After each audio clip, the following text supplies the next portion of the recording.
not giving it to my bait. What's up?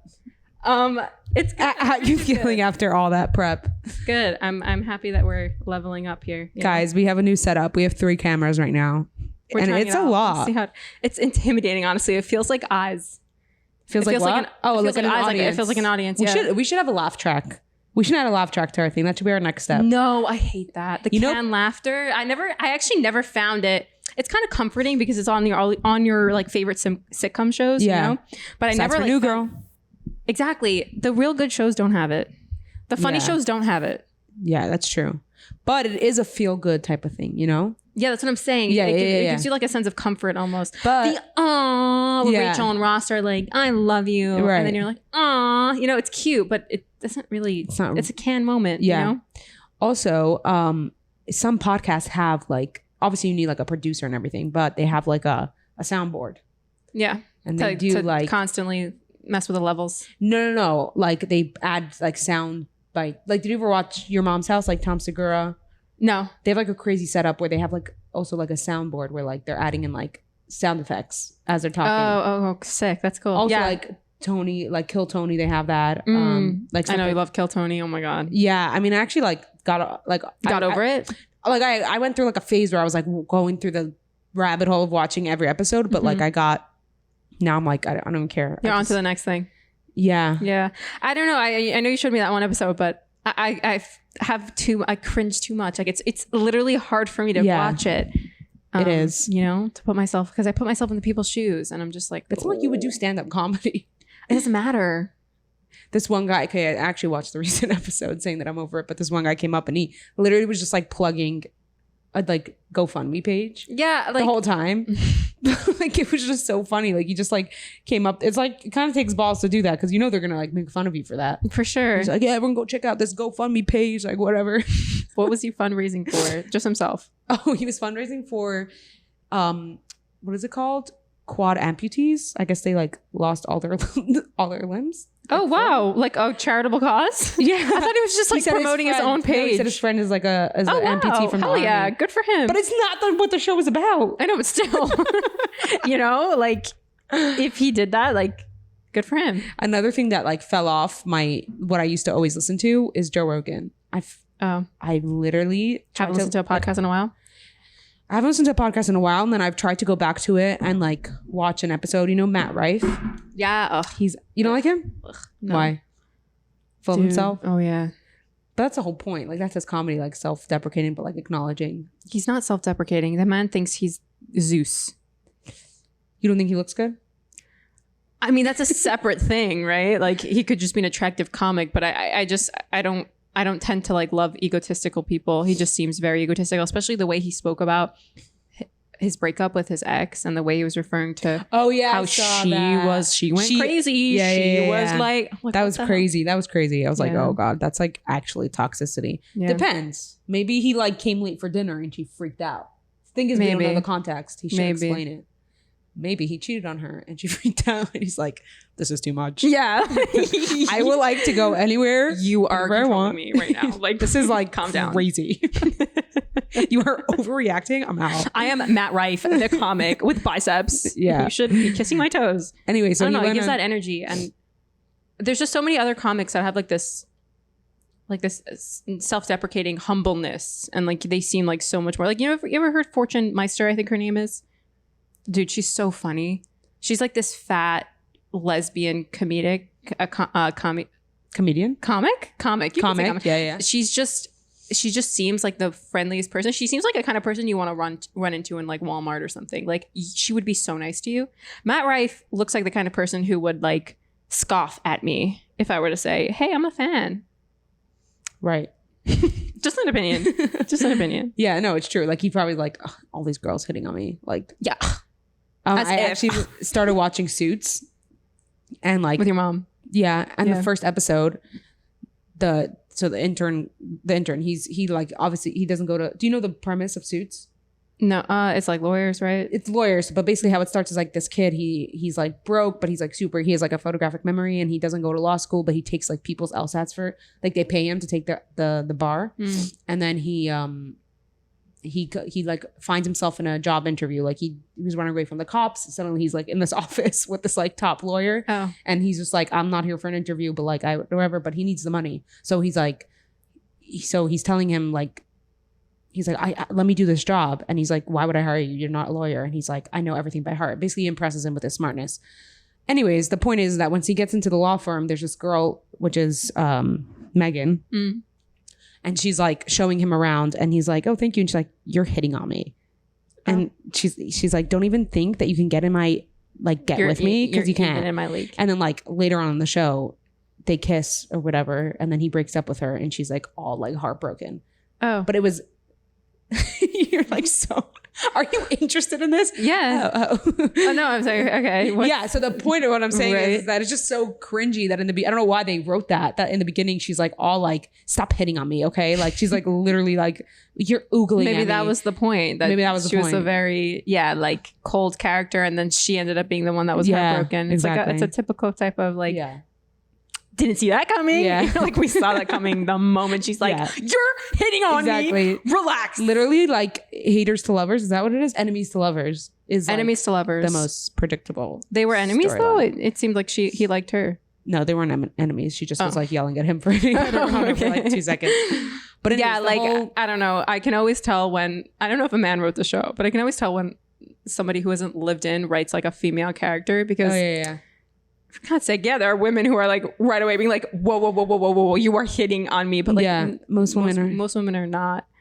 I guess like that, like, you know what? I have no idea what I'm saying. Maybe women are like that. Maybe some women.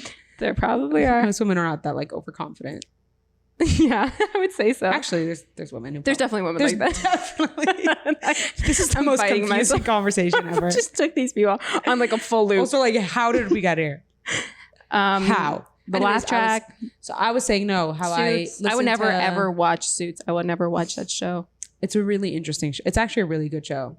Is it? Okay? Yeah, I mean, a lot of people like it, so I'm sure. It's like, it has cool, interesting characters like Harvey, who's like the main lawyer, and like he's this complex character because in his job he's very like, no empathy, I'm doing my job no matter what. But then he's also like he's like a caretaker at the same time, so he has that both sides to him. Nice, cool. It's complex complexity. We love complex characters. And then there's this lawyer Lewis, who's like literally the fun. Every time he talks, I just laugh. Nice. Not because he's like, he's not written. I don't know if he's written to be funny, but he's just really funny, like naturally the way he talks. Nice. There are people like that. Yeah. So there's always that. You always find that character in shows and love it. It's cute. Yeah. You personally, you're always like, oh my God, he just talks. And then you're like, look how funny he is. And I'm like, I don't find him to be that funny. But I feel like you would find him funny. Yeah, probably. We should try one episode together. It's like in CT, me and Rivka worked in Florida for a year back in like 2018. Yeah. There was this one kid that we were continuously cracking up. He like would open his mouth and he wouldn't say it was not remotely funny. He'd be like, hi. And we'd be like, you're the funniest person. He would just know. he would just say the most random things. Yeah. He was like talking about llamas one time, or was it like he had a company with llamas? I have no idea. No, he started like a shirt hilarious. Company. Yeah. He started a shirt company. Wow, we worked with really like, people who just random like people. Yeah. Like where are these people? It's also our friend is like that also. Just they pull random like very shallow topics out of their brain, and it's just the surprise and shock of it, and they're very serious about it, and it's very funny. Do they know they're funny, these people? I think they do. Who don't even try? I think they do. Yeah. They don't allow it to sink in really though, like that they're that funny, because they need to have a certain like effortlessness to them. Yeah, that's always the funniest people who don't have to try, you know.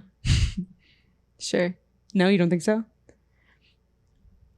This is like a greater topic about trying versus the effortlessness, and I think effort is a beautiful thing. So if you're like trying to be a comedian and people aren't finding you funny, you can still get to a place where people will find you really. I think comedians have I think it's a skill, and you can acquire that skill. Yeah, but if you're gifted, you can be gifted. Sometimes like the best things in life come unexpected. I should write that on a t-shirt. Like for real though, sometimes you just don't expect things and it comes out of nowhere, and it's like most of the time, I feel most of the time that happens. Anyways, the point what I was saying was that I listened to Matt Rife with Joe Rogan, and I haven't listened to a Joe Rogan episode in a long time. And I felt like I was listening to all the other episodes that I've ever listened to him talk to anyone. The point is, in Joe Rogan, it doesn't matter who the guest is talking about. Give me 5 topics that he's going to talk about. DMT, yes. Dog Marshall. He usually mentions his dog Marshall. I don't know. I just love when he talks about his dog Marshall. DMT. He talks about the sauna and like his exercise and workout a lot. They talked about workout, yeah. How he has to get up every morning and he can't. Yeah, he probably talks about comedians or UFC. UFC? Yeah. It starts with an A. L. I don't know. Aliens. Oh, he does. Yeah, he does talk about aliens a lot. What's the last thing they talked about? I don't know, but like literally all those were the topics. The last episode I listened to was I think was with Dave Portnoy, which was like 3 months ago. Same thing. Dave Portnoy came out of there. He was like, they're like, did you like the show? He's like, I went on there because it's a huge audience, but like he was just talking about UFC the whole time. Like, I don't know UFC. Yeah, it's just like it's very interesting. I think that once you reach a certain point of fame, like you could do anything. So I guess it just works, but. It's weird to me that it works, that people are still listening to it when it's the same thing. Like I went on there, I want to hear Matt Rife's like story, how he got there. And like, yeah, you can integrate random conversations in it. Usually Joe does that very beautifully. Maybe he just was off this one time. He does that a lot. He does these interviews a lot without intention.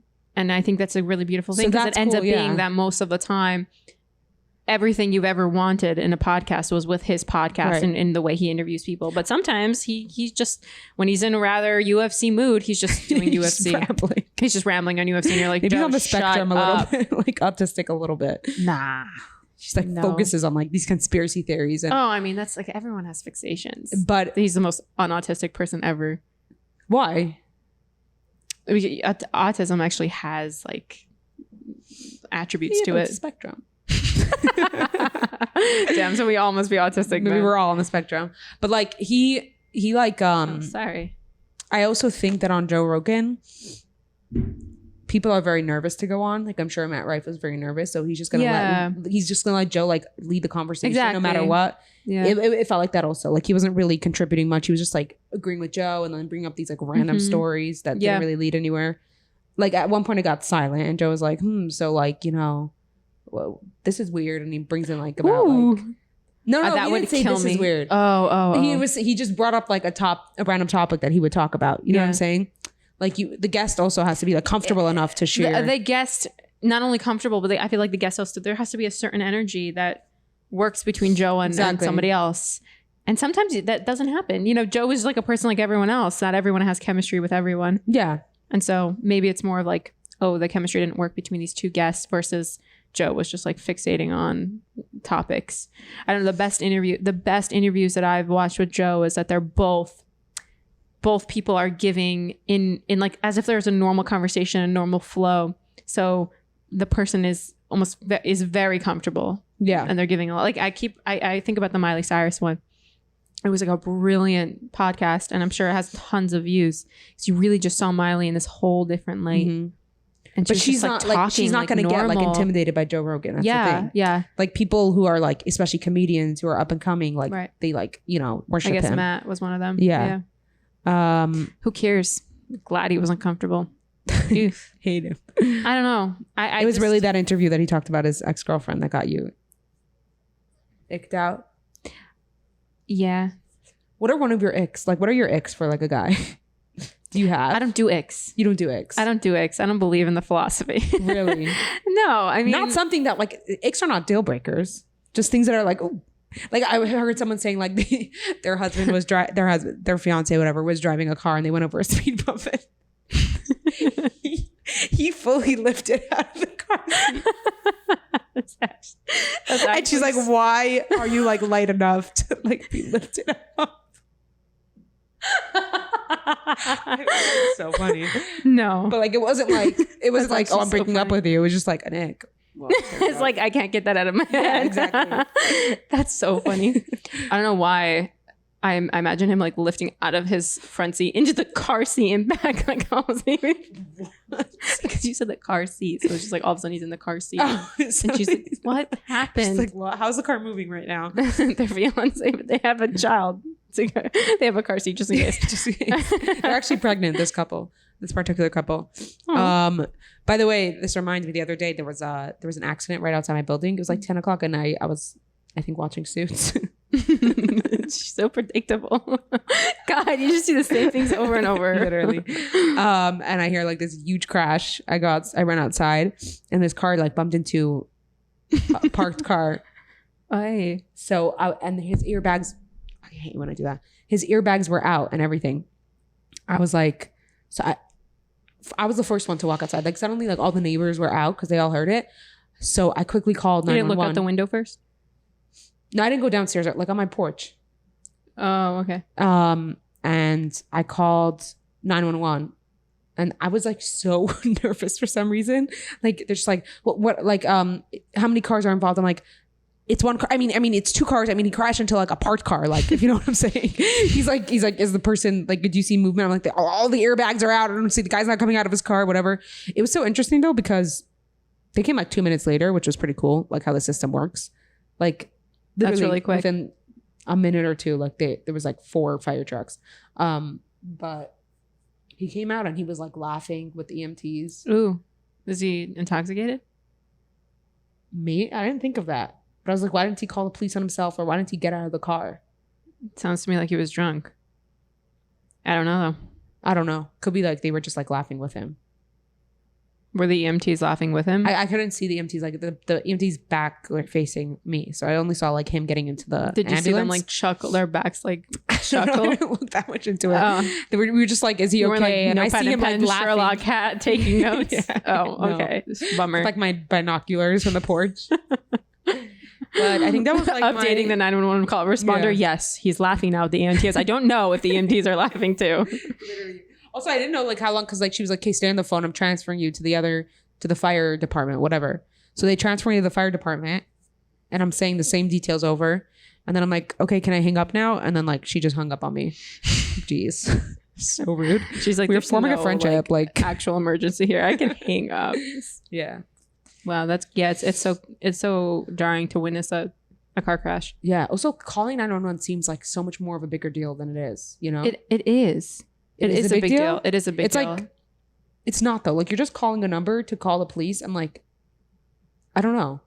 Well, because it is a bigger deal. You know that like people in seriously messed up situations are calling this number. So there's a grandiose feeling to it. Yeah. And also, you have all those stories swirling around in our subconscious about calling 911 and them like arresting you for not calling for a good enough reason. Sorry about that. We went. Like I feel like I have to be dying in order to call 911. You know? Yeah. The craziest thing to me is that like if somebody's intruding your house and like they're attacking you and you shoot them, you could still be liable in certain states. If an intruder is coming inside of your house and you shoot them, yeah. Should I just repeat everything you just told me? I don't know why. You can be liable for shooting them. Yeah. Okay. Like that's wild to me. Like you're doing self-defense, but if you shoot them, you can still be liable. I guess because, legalities. Yeah, legalities. Yeah, I'm saying. Maybe we should go ask your friends on Suits about that. Maybe.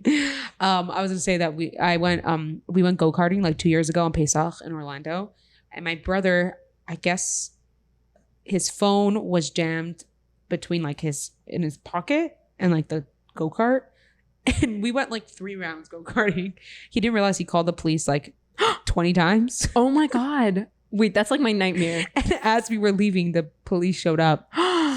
And then like we didn't see them, we were already in our car, but we saw the police. It was just like dialing emergency whatever. Oh my god. And then I'm sorry, I had like a cold. How rude. I'm so sorry. And then they called him and he just didn't pick up. So anyways, yes, that's a story. So they called him. Maybe he was like, no, I didn't call 911. He denied it, or he just didn't answer them. I forgot. I think he was scared. Like, what's going to happen? Oh my god. Yeah, that's terrifying. But yeah, it was pretty funny. Anyways. I don't think I'm trying to remember if I ever called 911. I don't think I've ever called 911 before. Thank God. Yeah. I mean, I've been in like scenarios where 911 was called, but I don't think I've ever dialed 911.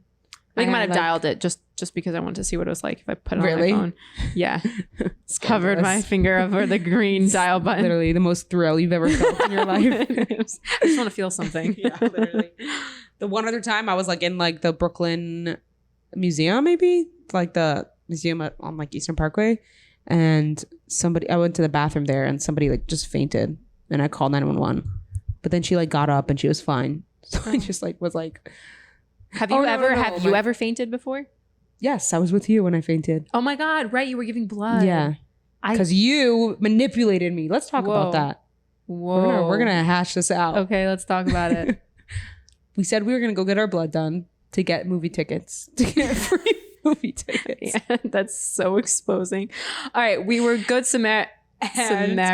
They had this wanted truck to give our blood. The movie tickets were just like an added. Totally. Oh, nice. We're getting movie tickets for this. This is ours. Is this movie happens to be the exact movie that we want to see? The Star is Born. Yeah. Was it A Star is Born? I think so. Yeah. Listen, then you can understand. I'm not saying it's not worth it, but like the point is that we were supposed to give our blood together, and then we got there, and you're like, I'm not going to do it because you get 2 free tickets for one person drawing their blood. So we could have gotten 2 free movie tickets, or like 4. You know what I'm saying? But we only got 4 movie tickets to A Star is Born. I'm saying we could have went to see 2 movies instead of 1. Okay, well, but you came there and you were like, I had a good reason for not doing it. I don't think so. I'm sure I did. I mean, it is a big decision. You didn't have to do it. You're like, oh God, I have to do it now. I have to take this. It was our plan. Okay, so plans change.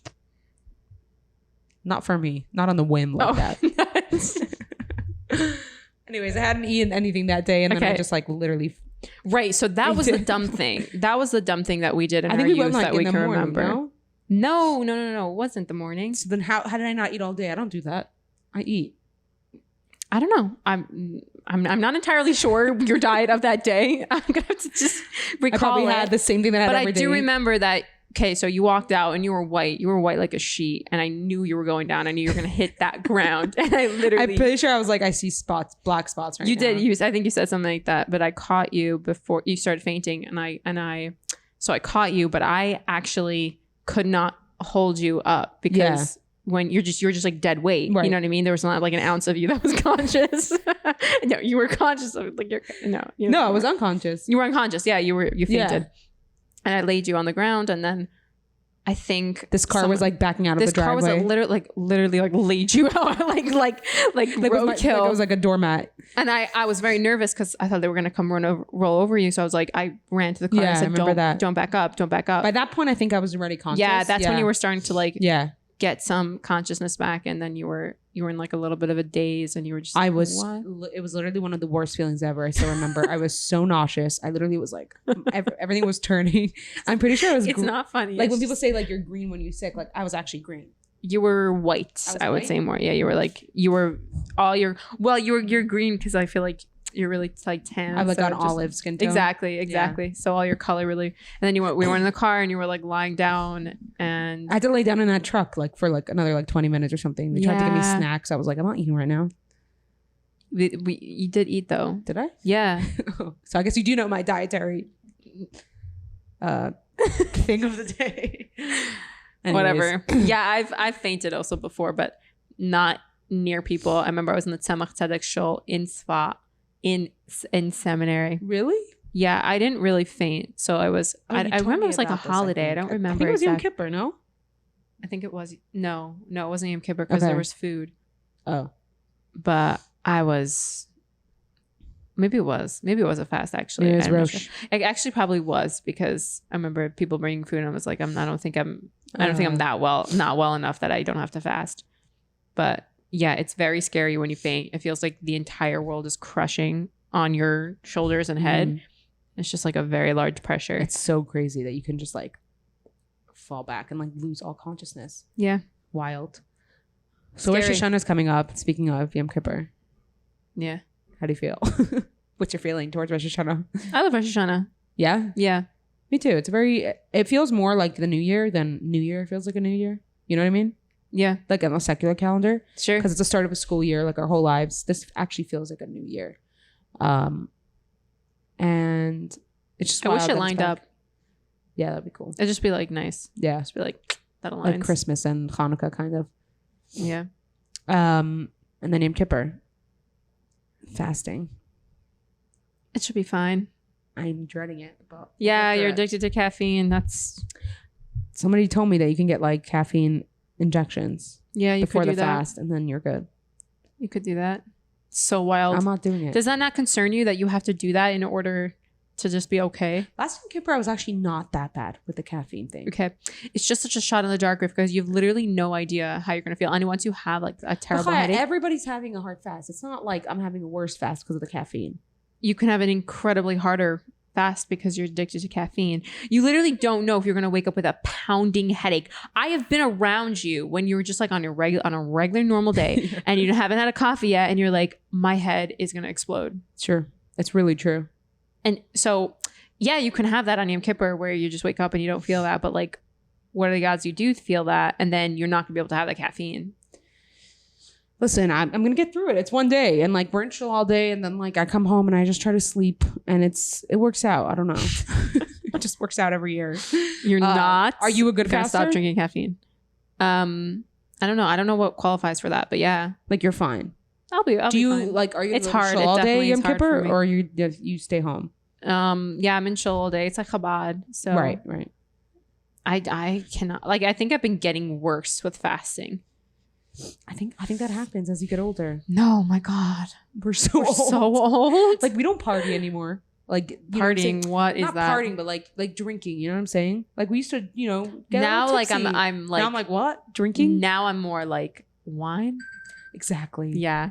Literally. Now we're like drinking wine in our baths. If that in our bubble baths while Taylor Swift plays on in the background. I do not listen to Taylor Swift. I really don't understand the hype. I still stand by that. And like she's really talented. She writes all her songs and she's performing and she's making tons of money. But like, I'm not listening to Taylor Swift songs every other second. I think it's a new gen. I think it's the new generation.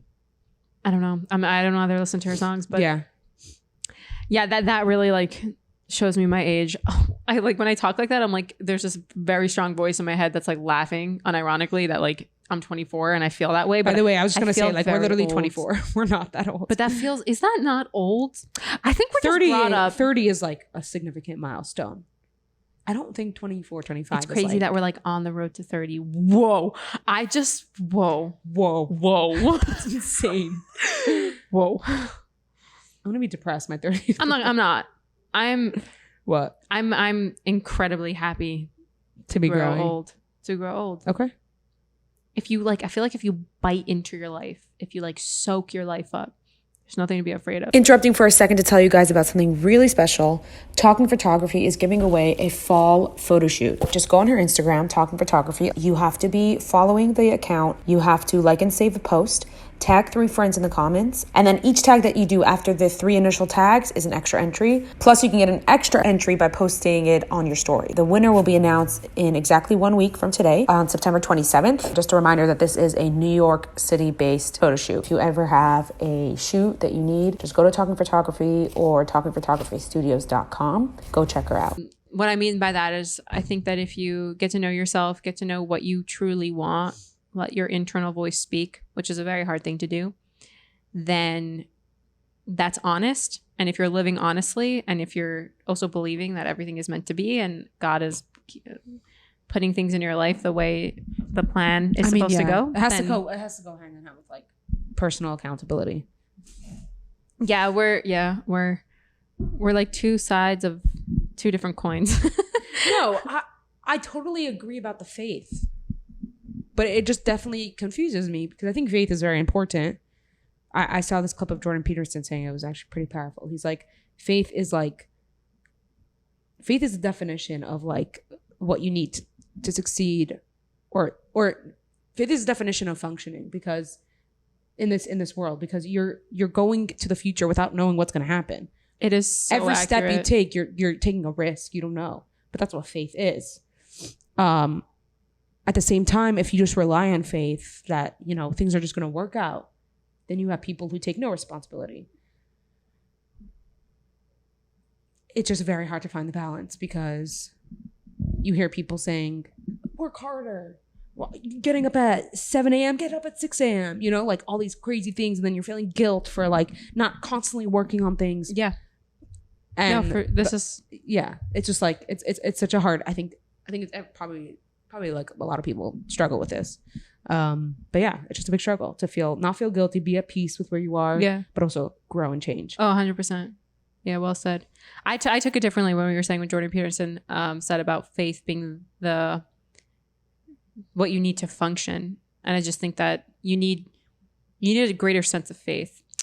I think the way you're explaining it is in like almost like in a very pragmatic terms of like, you That's need how faith. I take things. Yeah. Or I take it in the sense that literally in order to function in your life, you need to have a greater framework that's imposing on your actions and that's imposing on your decisions. Because if not, you dissolve and you get, at least in my case, like overwhelmed by like why am I how doing much this? how much control I have and the endless amount of options. So faith is necessary to function. Faith in a greater purpose, a greater meaning, that there's something beyond you. Yeah. God, right? Like, so that's what I think. But yeah, such a good point about like the balance between surrendering and pressuring and trying. Literally every time I make decisions that are not good for me, I'm literally telling myself that. I'm like, this is gonna work itself out. It's not a big deal. Mm-hmm. Things are supposed to happen. Like, what I'm gonna learn from this. It's like, I think that's what Hard Charlie was saying last episode. I think it just clicked in my brain where he's like, the stupidest thing I could say as a teenager is like, let me learn my mistakes myself, which I still disagree with him in a point, because I think we all we learn from experiences. But like, I think he's saying more of like people just giving them that excuse to do whatever the hell they want. I'll just learn, but you have to get to the point where you learn. To combat that though, it's a real fine attunement to your voice and your intuition and your gut.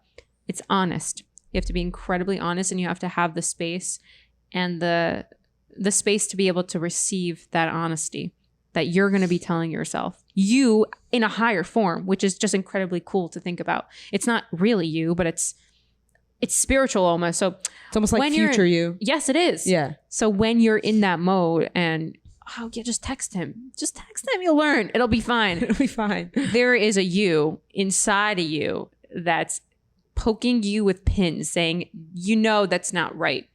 That's not right. But it's very easy when you desire something so much, it's very easy to cushion that blow.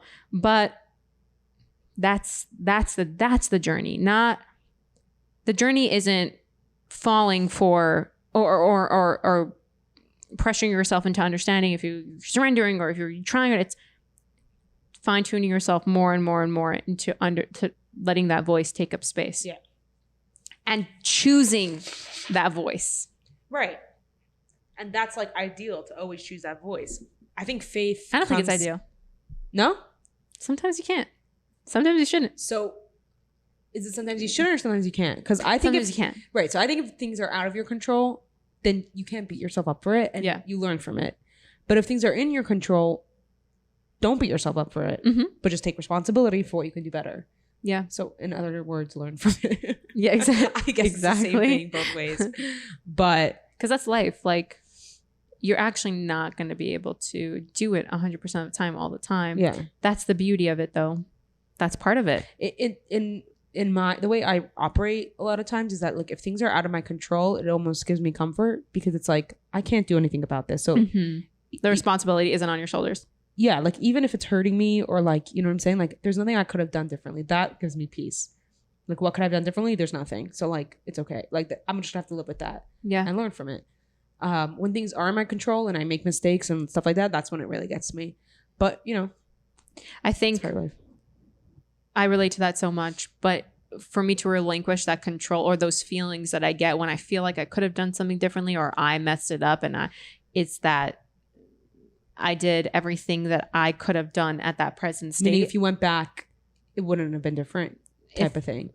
Meaning it couldn't have been different, because that's exactly how it was meant to be. And that's exactly what I needed in order to lead me to this moment, to receive whatever better and whatever better things is yet to come. Yeah.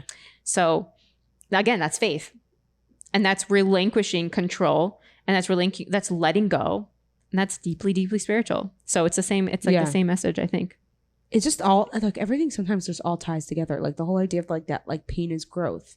And you see that in like literally practical ways that like if you want to learn something, if you want to grow, there's that little bit of that growing pain. Literally, like we have growing pains physically, like as we grow. Jordan Peterson talks about death and rebirth. That's what he said. You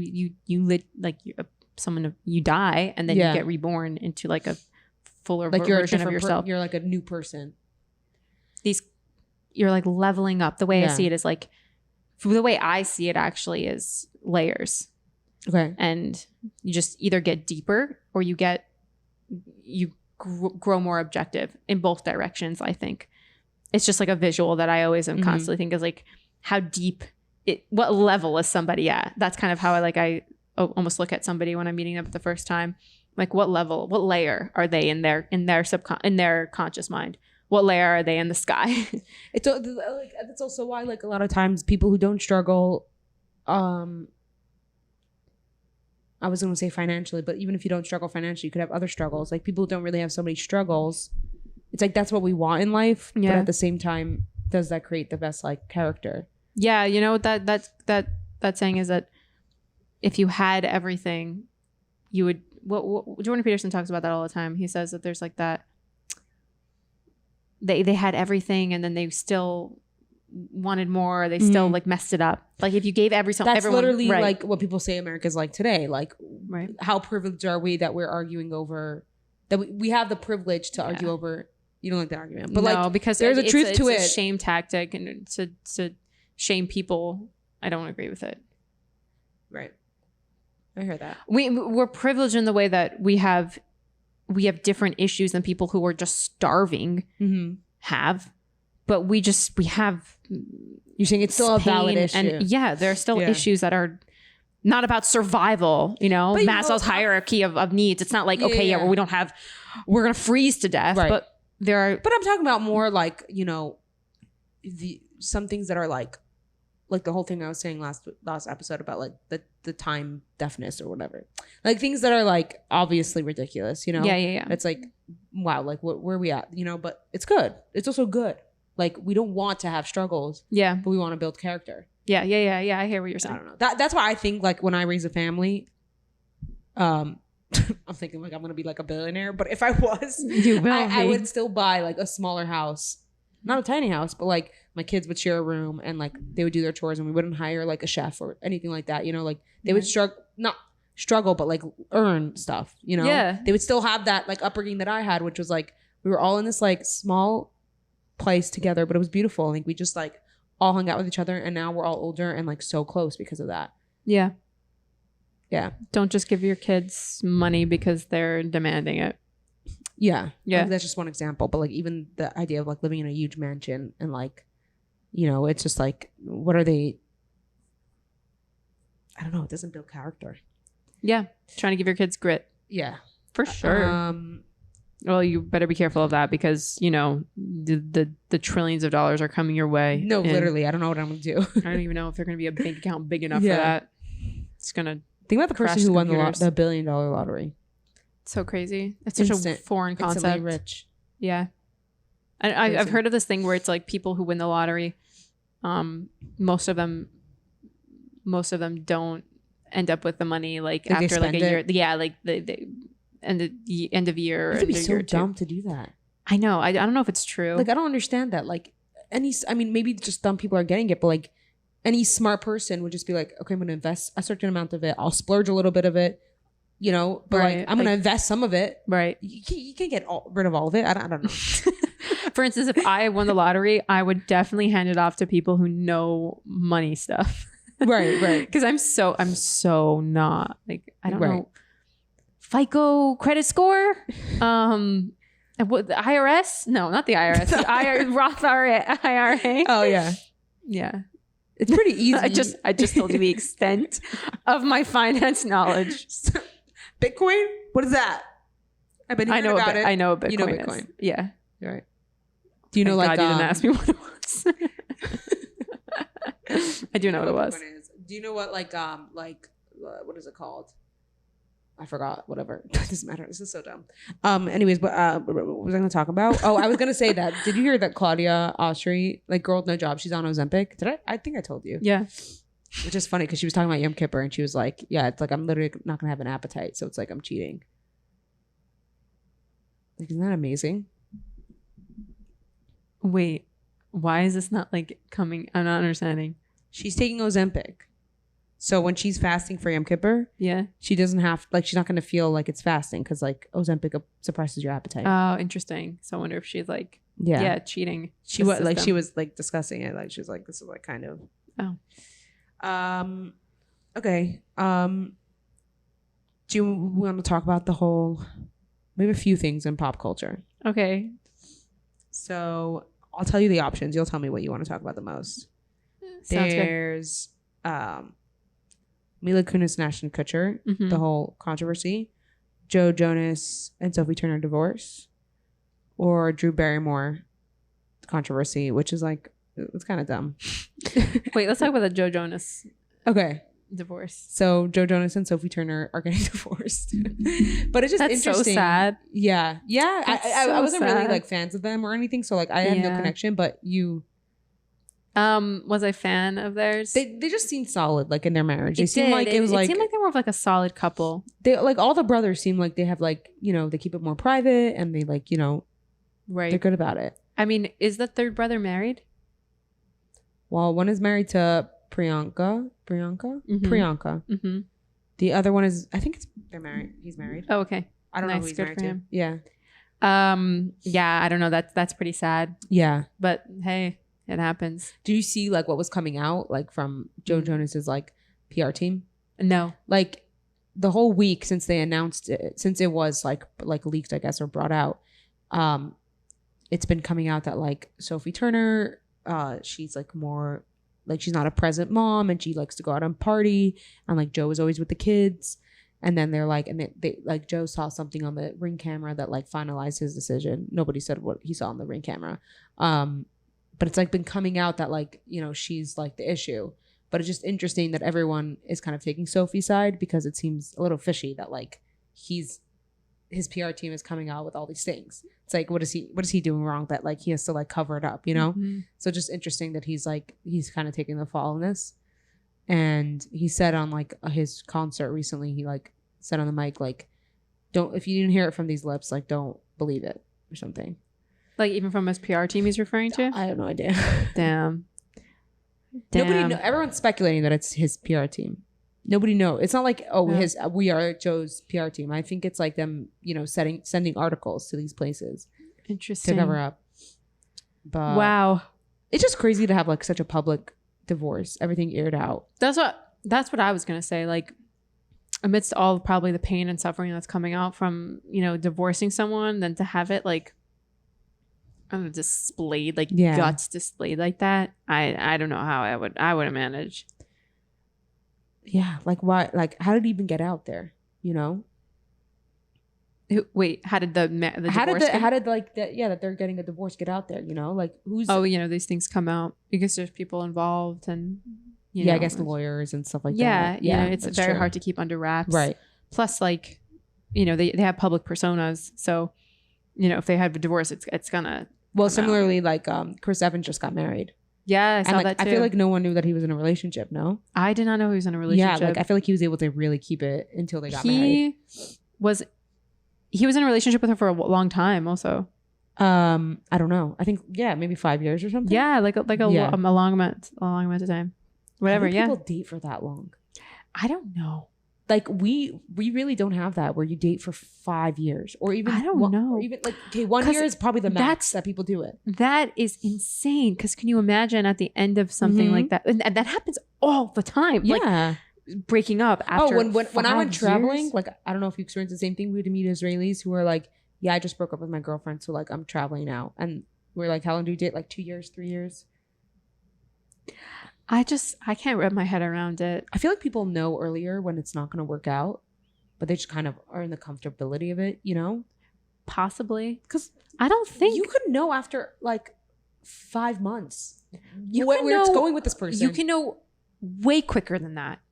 You can actually, yes. Yeah, I agree. I've come a long way with this opinion, but you can really, it's not hard. Okay, marriage is a plunge. It is absolutely a plunge.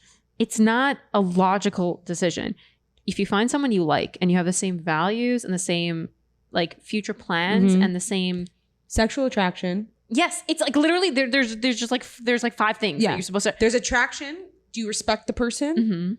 And do you have the same values? Yeah, and are you stimulated by them? Like, do you find what they're saying interesting? That's respect? You like them? Do you like spending time with them? Then there's really nothing. And then you just have to be ready to make that plunge, right? You have to be ready to make the decision to go for it. And once you are, that's it. That's all it takes. So you can be immediately, like you can really do that with anyone. But like the 5-year journey, it's like, I don't feel like you'd feel more certain almost like via 5 years. It's just like, oh, we're just comfortable now and like whatever. Right. And like, and also nothing changes after marriage. There's no greater commitment besides for like a legal paper. But I'm saying like, there's nothing that's changing. What like besides for it being in a context of security, kind of, because you can get divorced, but it's like you're still living together, you're still having sex, you're still doing everything. Yeah, you made a commitment. You made a commitment. But like you kind of are committed before also. Yeah, but you're not. Right? Like in our world, that's that freedom though that so many people are terrified of giving up. What are you not free? You just have to hire a divorce lawyer to like get divorced. I think the contract is bigger than obviously just like a piece of paper. There's a symbolism behind it.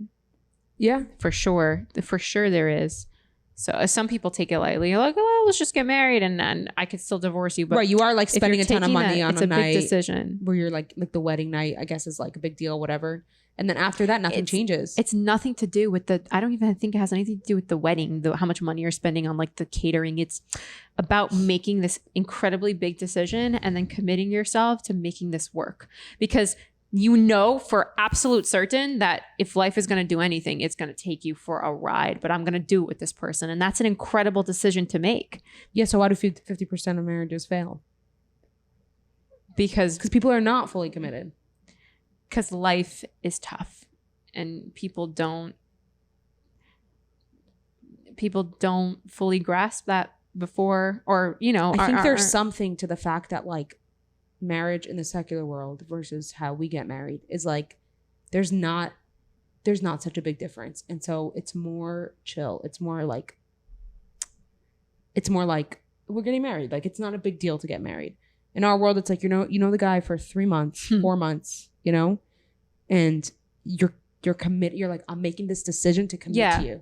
That's what I'd say. I don't necessarily. It's like, I think we have more of a mindset of we're making this work. We're gonna make this work. Like divorce seems like such a final option. Yeah, exactly. It's obviously if it's like needed, but it's like we're gonna work through it. Yeah. And that comes with detriments also. That comes with its own, you know, bad stuff. You know, I've seen many marriages where like divorce was very necessary. Yeah. Of course, if it's necessary, it's necessary. Yeah. But there's also, you know, a point where you can go in with the mindset of like just like it's fine if we get divorced. You know, like it's not a big deal. Yeah. Marriage is not such a big deal. You know, I don't know. It's interesting, but like it is. It's such an interesting. 5 years is crazy. You know, I was just listening to this podcast. You know Mel Gibson? His name sounds very familiar, but... sorry, not Mel Gibson. That's an actor / Mel Robbins. Okay, no. She's like a podcast host. Like she's written a couple books. She's like a motivational type of speaker. Okay. And I love her. She's so simple, but also so beautifully clear on like what is necessary and like how you lead a proper life. So she was like talking about she's talking to this woman who was basically saying that her boyfriend broke up with her after I think it was 5 years actually. Whoa. Just like out of the blue.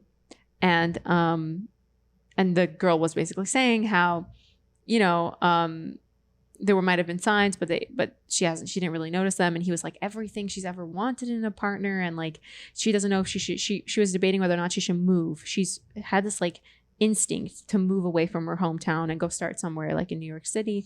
And she just doesn't want it. She doesn't know if she should do that because she might what if things restarted with her ex? Mm-hmm. And Mel like literally made her sit there and say,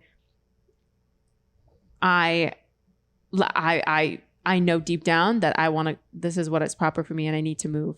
And then also it's funny because she also the woman revealed that this man cheated on her during the relationship, and he was like not respecting her, and she was like, get angry, like get mad, just recognize that your story about who he was isn't actually true. Like you don't actually want someone like that. Like that's not. So why am I saying this whole thing? But basically, I do think there's like something to like you're dating someone for such a long time, and also the process that it is like you meet them at a bar, or let's say you meet them on a dating app. You're first texting, then you guys meet up, you guys hook up on maybe the first or second date, then it's like more of a casual thing, and then it's like, should we be exclusive? Like after a few months, if you ask before a few months, it's crazy. It's like, should we be exclusive? And then you're exclusive, and then it's like a few years of dating, and it's getting engaged, and then another year of engagement, and then marriage. That's crazy. And no, so it's like crazy. you can literally let go of so many red flags when you're like hooking up right away, and then by the time you're boyfriend or girlfriend, you're already so comfortable with this person, like I'm gonna start a new relationship. So you're like, oh, that red flag, whatever, and like you just like let it go, and then he cheats, and it's like 2 years in, and you're like, I'm not gonna go find a new person, like I'll just forgive him. Like it's crazy. Yeah. That's and obviously it works. That's the highlight. That's what I wanted to highlight about this. She was 5 years. Like that's such a significant part of your life. You grow so much as a person in 5 years. 5 years, like, 20 to 25. That's crazy. We're two different people. I don't even remember who I was at 20. Like, damn. I also listened to that's so tough. Like, that's so hard. That's crazy to have to recover from. Mm-hmm. You know. But also, if somebody cheats on you, get out. I know. Get out. There's like no line. There's no other line. I listened to Nick Viall, his podcast. He has Ask Nick, where people come out and ask relationship advice. Yeah. I've told you this before. I feel like you laughed in my face, but like I actually think he has really good advice. And all the time people are like saying how like, yeah, like he was just so perfect for me. And he's like, what? Why were they perfect? Like describe. Well, like we had really fun together, whatever. I mean, like, he was texting other girls at times. And like, he's like, stop like telling yourself the story of like what he was when like you're telling me you had no problems. And then I'm hearing he texted other girls, and like it quickly dissolves and breaks down. We were perfect. And it's like, he was doing all these things. He literally wasn't treating you with any sense of respect. Exactly. And then like you just need to like it's crazy how some people just need to like talk it out before like getting like. And I really like him because he doesn't take the approach of like, oh, I know it's so hard. He takes the approach of like personal responsibility. So like I like that, where he's you would like Mel Robbins, and she does that very much too. She's just like cut the BS. Exactly. I like people a lot more compassionate and empathetic. But I don't think it gets you anywhere. I think it gets you everywhere. Okay. There is something about compassion where I realized recently I'm saying like it's the yin and the yang. Yeah. They're both necessary. Like in the sense of like the no judgment compassion gets the person to open up to you in the first place. But the actual taking the step to change takes a little bit of the I just see things differently. I think that I understand the mechanisms in which someone would stay in such a relationship. So it's very hard, let's say, for someone to leave, someone who's cheating, if you feel like your sense of worth is dictated by this person. Yeah. Which so many women do. Yeah. And we don't have and when you have to start recognizing that you're putting your worth in other people and people who don't respect you, you have to start taking that worth back and building it up yourself. That means you might have to be alone.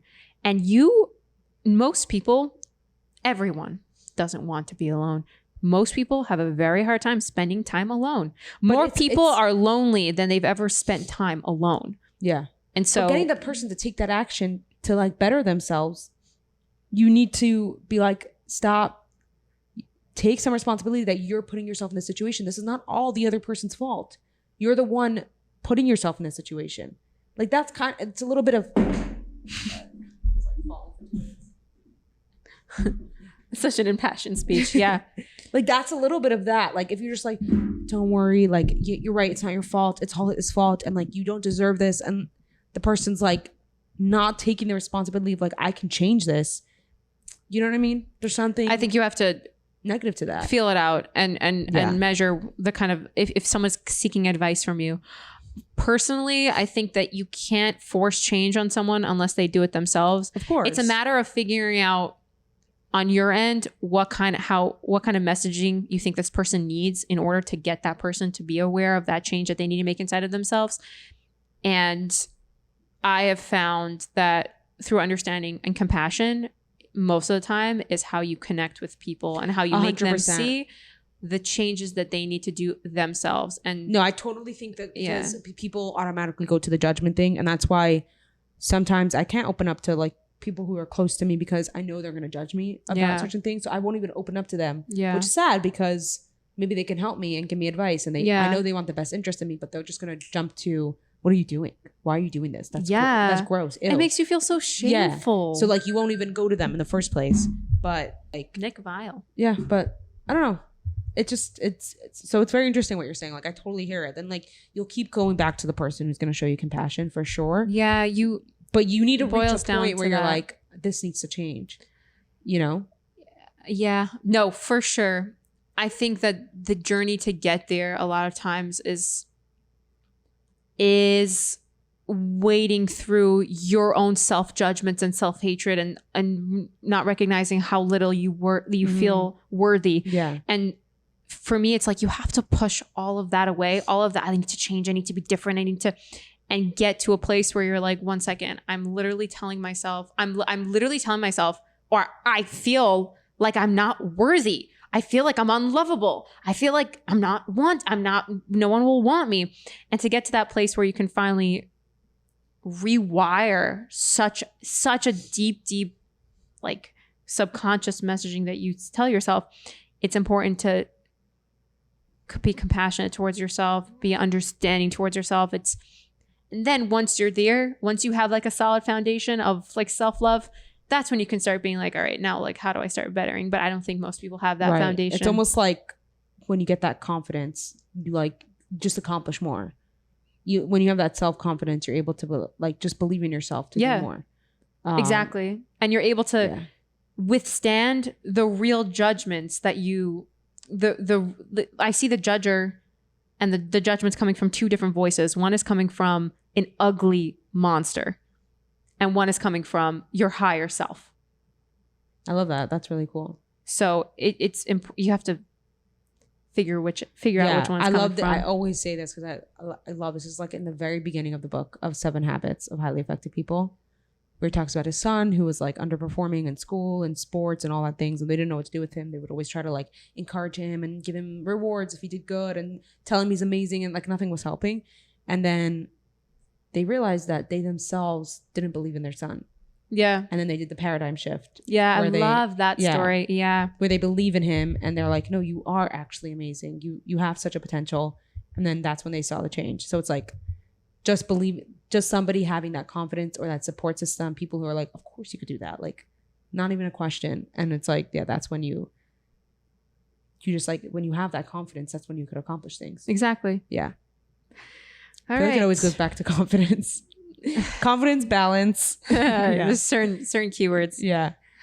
But I don't know, this episode, like it made me realize like how much everything's just like so interconnected. Oh, you know, like how like certain like fruits. That's how I live, baby. That's how I live. Yeah. Like so you're so connected to everything. Yeah. We're so connected to everything. It's beautiful. Yeah. No, it's I was saying more, I don't know if this is what you're saying, but like I was saying more like that like you can find usually like truth you can find like in everything. Yeah. Like every example of your life. Yeah. Yeah. I mean, yeah. Like, you know how like in certain fruits that like look like your heart or like. Yeah. There's this beautiful TikTok video that I saw. I think maybe I saw the same thing. That's on the scars. And then she like related it to like water, ripples on the water. Oh, no. They were just comparing fruits to like what's good for that part of the body and how like they look similar to that. Oh, what looks like a heart? What fruit looks like a heart? I don't remember. Maybe it wasn't heart. Maybe it was like brain. I don't know what looks like a brain. A grape, maybe. I don't know. I'd have to do research. Maybe next time I'll bring you guys with like what fruits. I could quickly search it up now, but we could just wrap it up. Or yeah. No, the TikTok was she was showing you the places on your body that you would assume right away that is imperfections, and she was cutting it with beautiful nature. So she showed like scars on your body, and there were like grass blowing in the wind, and she showed like your rolls of fat, and she related that to something else like ripples in water or something. It was just such a beautiful TikTok. I like downloaded it on my phone. It took up way too much space, but I'm like, I need to see this every day. You never have space on your phone. It's ridiculous. I actually have so much space now because I got a new phone. That phone has yeah, we took that. That's true. Maybe it's your computer that never has space on it. It's my computer. Yeah, I'm so mad. Never buy a computer with like 120 gig, which is what I did. It's just so stupid. That's what I have. You have 120 gig? 128. Yeah. Really? No, I have 256. Yeah, that makes more sense. Anyways, all right. Have a happy Rosh Hashana to everybody. Yeah. And we hope next time we'll have a special guest. We have to like confirm with her and everything. Yeah. But that'll be cool. If not, it'll just be us. So like. Yes. Either way. Have a really good, happy, sweet new year. And thanks for listening. Bye. Bye.